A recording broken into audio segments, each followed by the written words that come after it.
गुवाहाटी में मुख्यमंत्री हेमंत बिस्वा शर्मा ने कहा है कि विधानसभा में असम पर्यटन विकास एवं पंजीकरण अधिनियम 2024 पेश किया जाएगा। इसके तहत होटल, होम स्टे और अन्य पर्यटन प्रतिष्ठानों के लिए पंजीकरण व्यवस्था लागू होगी, जबकि मौजूदा सराय अधिनियम को समाप्त किया जाएगा। আপোনালোকে সকলোৱে জানে যে অহাকালিৰ পৰা বিধানসভাৰ অধিৱেশন আৰম্ভ হ'ব আৰু বিধানসভাৰ অধিৱেশনৰ লগত সংগতি ৰাখি কেইবাখনো নতুন আইন বিধানসভাত উত্থাপন কৰা হ'ব আৰু তাৰ বিষয়ে আজি কেবিনেটত আলোচনা কৰা হয় আৰু মই যিখিনি আইন এমেণ্ডমেণ্ট হ'ব তাৰ ওপৰত আপোনালোকক এটা ধাৰণা এটা দিব খুজিছোঁ।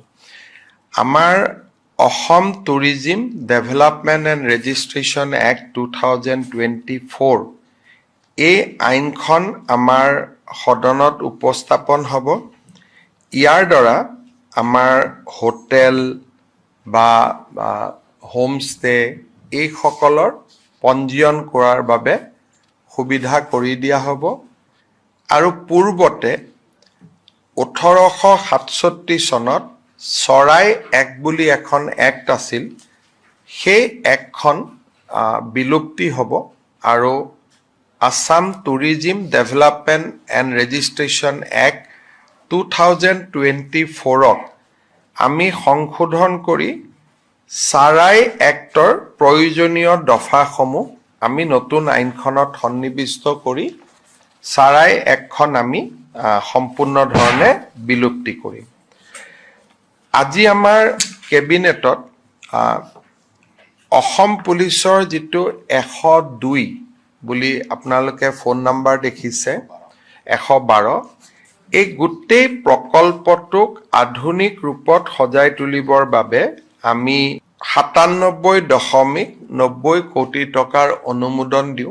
पिछले 25 सालों से भरोसे का नाम बालाजी इंश्योरेंस एंड फाइनेंस।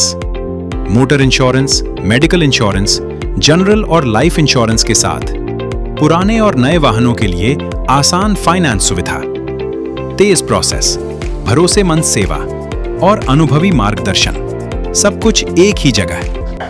मैं रिकेश शाह, आपका स्वागत है बालाजी इंश्योरेंस एंड फाइनेंस में। हर सफ़र सुरक्षित होना चाहिए और उस सुरक्षा के पीछे होता है एक भरोसेमंद साथी।